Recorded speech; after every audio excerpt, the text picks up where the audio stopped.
वेदास्तथा स्मृतिगिरो यमचिन्त्य शक्तिं सृष्टिस्थितिप्रलयकारणमामनन्ति तं श्यामसुन्दरमविक्रियमात्ममूर्तिं सर्वेश्वरं प्रणतिमात्रवशं भजामः।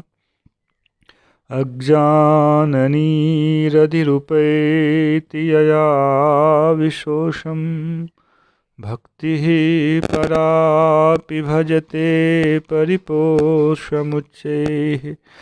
तत्त्वं परं स्फुरति दुर्गममप्यजस्रं साद्गुण्यभृत्स्वरचितां प्रणमामि गीताम्।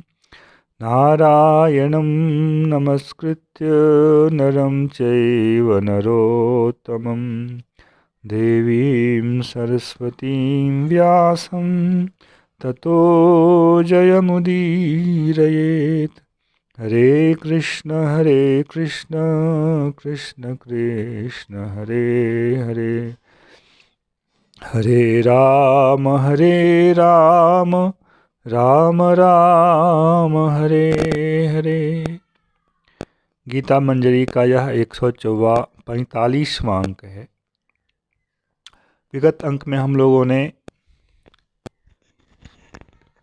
युक्त होने के विपरीत की जो प्रक्रिया है, किस प्रकार व्यक्ति अयुक्त होता है, उस प्रक्रिया को भगवान के वचन के अनुसार समझने का प्रयास किया कि विषय का ध्यान करने होने से उस जीवात्मा पुरुष का उसके प्रति एक आसक्ति होती है।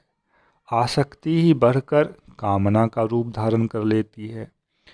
कामना ही बाधा पड़ने पर क्रोध में बदल जाती है, और यदि बाधा ना पड़े तो कामना और बढ़कर सम्मोह की स्थिति में आ जाती है। और जब सम्मोह की स्थिति आती है तो व्यक्ति अपने कर्तव्य और अकर्तव्य इससे संबंधित स्मृति से च्युत हो जाता है, और फिर स्मृति से भ्रंश होने के बाद उसकी बुद्धि का नाश हो जाता है, उसकी प्रज्ञा अपने लक्ष्य से सर्वथा भटक जाती है, और बुद्धि के नाश, प्रज्ञा के नाश हो जाने से वह जीवात्मा पतित हो जाता है। और संसार में जो जीव हैं, किसी प्रकार से ये लोग पतित जीव हैं। अब अर्जुन ने जो प्रश्न किया था, ब्रजेत किम, 254वें श्लोक में किमासीत का अभी तक वर्णन आया, और किम ना आसीत, किस प्रकार वह योग में स्थित नहीं रहता, उस योग में बैठा नहीं रहता है, उसका भी वर्णन आया। अब ब्रजेत किम, वह चलता कैसे है, अब उसका उत्तर दे रहे हैं। चलना भी यहाँ फिर हाथ पांव से चलने का प्रसंग नहीं है, वस्तुतः इंद्रिय और अंतःकरण इसको लेकर के ही चलने का भाव यहाँ विचार किया जाएगा। रागद्वेष वियुक्तेस्तु विषयान इंद्रियैश्चरन् आत्मवश्यैर्विधेयात्मा प्रसादमधिगच्छति। अब कोई योगी है, ठीक है, समाधि में भी पहुंच गया है, जब समाधि उसकी भंग होगी उसको भी भूख लगेगी, वह भी खाएगा, वह भी पानी पिएगा। लौकिक व्यवहार, जब तक शरीर है, लौकिक शरीर, भौतिक शरीर, तब तक उससे भी लौकिक व्यवहार करना पड़ता है। वह किस प्रकार का व्यवहार करता है, यही है कि वह किस प्रकार से संसार में चलता है। ब्रजेत किम, किस प्रकार से वह चलता, उसका चलना कैसा है, तो उसके चलन की रीति को बता रहे हैं। रागद्वेष वियुक्तैस्तु विषयान इंद्रियैश्चरन्, सबसे पहली स्थिति बता रहे हैं, इंद्रियां तो चलेंगी, कर्मेंद्रियां चलेंगी, ज्ञान इंद्रियां चलेंगी। आँख है तो रूप को देखेगा, कान है तो सुनेगा, पर कह रहे हैं कि इंद्रियां तो चलेंगी उनकी, किंतु इंद्रियां कैसी होंगी? राग और द्वेष से रहित होंगी। कहीं वियुक्तैः की जगह विमुक्तैः पाठवीय, राग द्वेष विमुक्तैस्तु। अर्थ में कोई समस्या नहीं है, अर्थ समान ही है। राग द्वेष वियुक्तैस्तु विषयान इंद्रियैश्चरन्। विषय के प्रति इंद्रिय का अपना एक भाव होता है। गर्मी में आपको दोपहर में आप बाहर से चलकर आए हैं, बाहर का तापमान 50 डिग्री है, घर में आए तो आपको पीने के लिए पानी दे दिया जिसका तापमान 100 डिग्री है, खौलता हुआ उबला हुआ पानी है, तो आपको कैसा लगेगा? आपकी यदि कोई विशिष्ट बुद्धि उसमें नहीं है स्वास्थ्य इत्यादि की, तो उस भरी दोपहरी में घर आकर फिर 100 डिग्री वाला पानी पीने में आपकी रुचि नहीं होगी, आपका वहाँ क्रोध उत्पन्न हो जाएगा। सामान्य लोगों का ऐसा ही होता है। क्यों? जो जिह्वा इंद्रिय है, रसना इंद्रिय है, इसका अपने विषय जल के प्रति जो है एक भाव है। वही पानी यदि 20 डिग्री टेम्परेचर वाला होता, 10 डिग्री वाला होता, तो उसके प्रति उसका अनुराग होता, किंतु वह 20 या 10 डिग्री वाला नहीं है, 100 डिग्री वाला है, तो उसके प्रति उसका विद्वेष है।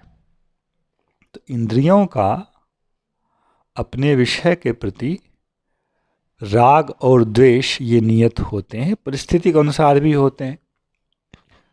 सर्दियों में इसी प्रकार आपको यदि बर्फ़ पीने के लिए दे दिया जाए तो आपके लिए वह अच्छा नहीं लगेगा आपको, तो क्योंकि वहाँ उसके प्रति विद्वेष है। गर्मियों में यदि ठंडा पीने के लिए मिलता है तो वह बहुत अच्छा लगता है लोगों को, क्योंकि उसमें उसका अनुराग होता है। तो विषयों के प्रति इंद्रियों का अपना अनुराग, प्रेम और द्वेष बना रहता है।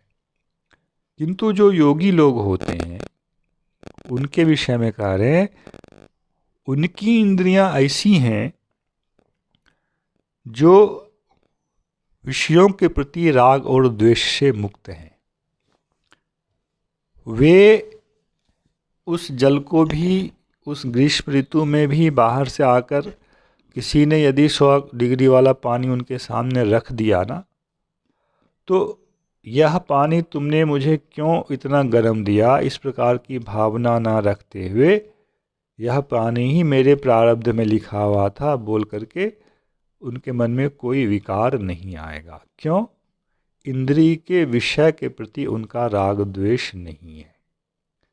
ऐसी जिनकी इंद्रियां हैं, जो इस दशा में पहुंच चुका है, बात स्थित प्रज्ञ की हो रही है, सामान्य लोगों के लिए यह कठिन है, तो वे स्थित प्रज्ञ व्यक्ति ऐसी इंद्रियों से जिनमें विषयों के प्रति राग और द्वेष नहीं रहा है, वैसी इंद्रियों के द्वारा वे चलते हैं। एक और विशेषण दे रहे हैं, आत्मवश्यैः, उनकी इंद्रियां उनके वश में रहती हैं। इसलिए जिनकी इंद्रियां वश में नहीं रहती हैं उनके लिए ऐसा संभव नहीं है। और इंद्रियों को भी शुद्ध किया जाता है, शुद्ध होती इंद्रियां। इंद्रियां भी बहुत रजोगुनी ना होकर जब सत्वगुनी स्वभाव से संपन्न होंगी तब वह वशीभूत होती हैं। आत्मवश्यैर् विधेयात्मा। इंद्रियों के तो दो विशेषण दिए गए, एक तो राग द्वेष से विमुक्त है और वह वशीभूत है, जीवात्मा के वशीभूत है या मन के वशीभूत है।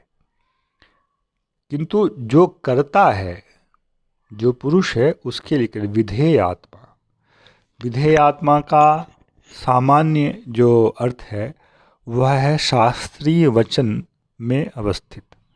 विधेय अविधेय, शास्त्रीय कर्तव्य अकर्तव्य, इसको विधेय कहा जाता है। और उस विधेय में जो जीवात्मा स्थित है, जो बुद्धि स्थित है, उसको विधेय आत्मा कहा गया है। और उसी का चूड़ांत जो है, सबसे ऊंची दशा जो है, वह हम लोगों ने श्लोक संख्या 261 में सुना है। युक्त आशीत मत्परः, भगवान के शरणागत हो जाना, यह सबसे बड़ी विधि है। शास्त्र में सबसे बड़ा विधेय विषय यही है। तो जो भगवान का शरणागत हो जाता है, वह जीवात्मा राग द्वेष से विमुक्त और मन के वशीभूत हो चुके इंद्रियों के द्वारा चरण, इसके द्वारा वह चलता है। संसार में उसका चलना सामान्य लोगों से भिन्न होता है। हाथ पांव से चलना नहीं, यहाँ इंद्रियों से चलना, मन से चलना। क्यों? क्योंकि वह यदि भोजन भी कर रहा है तो उसका भोजन करना उसकी रसना इंद्री के अधीन होकर होने वाली क्रिया नहीं है। रसना के कारण भूख लगी है, किंतु रसना के अधीन होकर के वह भोजन नहीं कर रहा है, क्योंकि उसकी रसना वह संयमित है। और रसना में मैं तीखा खाऊं, मीठा खाऊं, ऐसा कोई भी विषय के प्रति राग और द्वेष नहीं है। जो उसके सामने आता है भगवत प्रसाद मानकर, वह उसे प्रेम से ग्रहण कर लेता है। वहाँ ना तो उसको मतलब उस वस्तु को देखकर, यह मीठा है, खट्टा है, इस चीज़ को देखकर उसके अंदर प्रीति या दुख कुछ भी उत्पन्न नहीं होता। यही है राग द्वेष मुक्त होना। यदि हमें सांसारिक दृष्टि के कारण यदि प्रीति और प्रसन्नता और दुख हमारे हृदय में उत्पन्न होता है, तो फिर हमारी इंद्रियां विषयों में राग द्वेष से विमुक्त नहीं है, ऐसा मानना चाहिए। और ऐसा नहीं होता है, प्रीति और प्रसन्नता और दुख हृदय में नहीं होते, तो समझना चाहिए कि इंद्रियों में राग और द्वेष विषय के प्रति नहीं है। हाँ, यह भगवत प्रसाद है।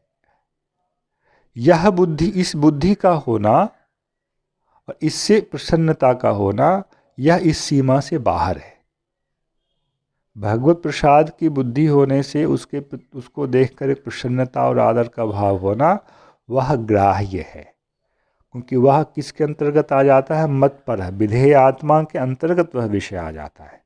किंतु वह खट्टा है, मीठा है, इस भावना से जो इंद्रियों का राग द्वेष उसमें होता है, इससे उसे मुक्त होना है। इस प्रकार से उसका मन और उसकी इंद्रियां जो हैं विषयों में चलती हैं। आत्मवश्यैर विधेयात्मा प्रसादम अधिगच्छति, फिर वह जो है आंतरिक प्रसन्नता को प्राप्त करता है। यहाँ थोड़ा समझने का विषय यह है कि हम चटपटा खाते हैं, मीठा खाते हैं, इस प्रकार का भोजन कर लेने से भी हमें एक प्रकार का सुख तो मिलता है, किंतु वह आत्मिक सुख नहीं होता है। क्योंकि फिर हम जो है उस वस्तु को छोड़कर दूसरे वस्तु की कामना करने लगते हैं।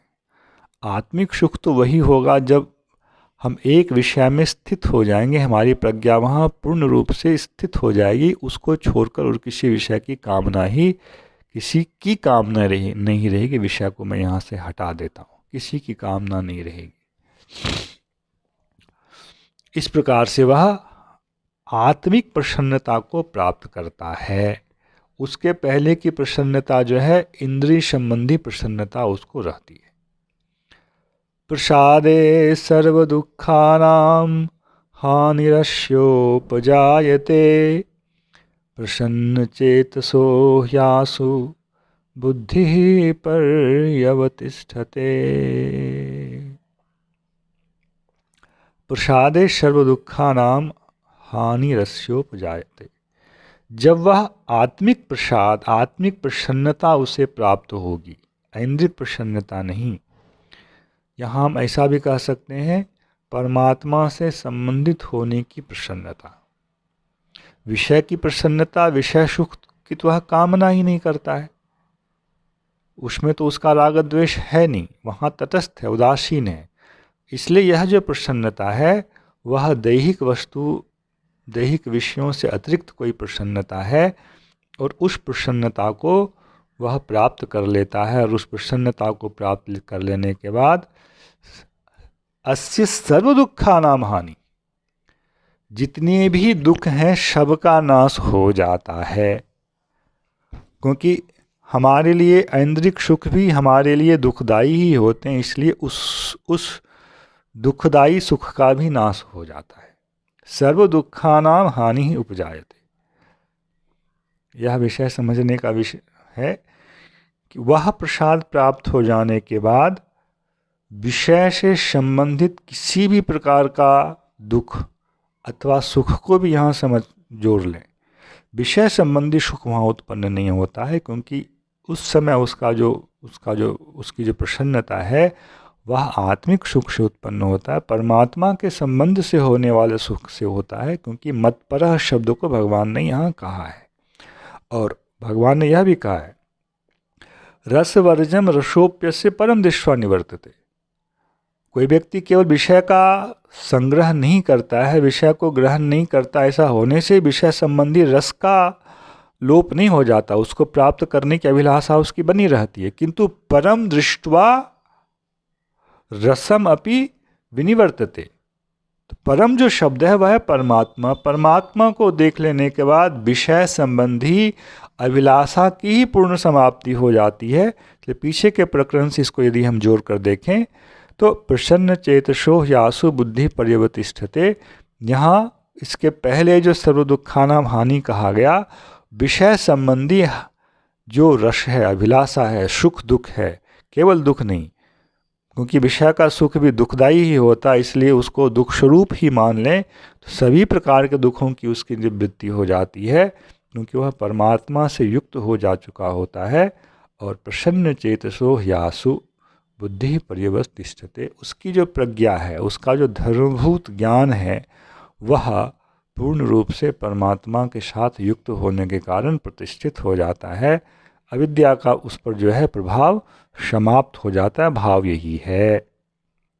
जय श्री कृष्ण। हरे कृष्ण कृष्ण कृष्ण हरे हरे, हरे राम राम राम हरे हरे।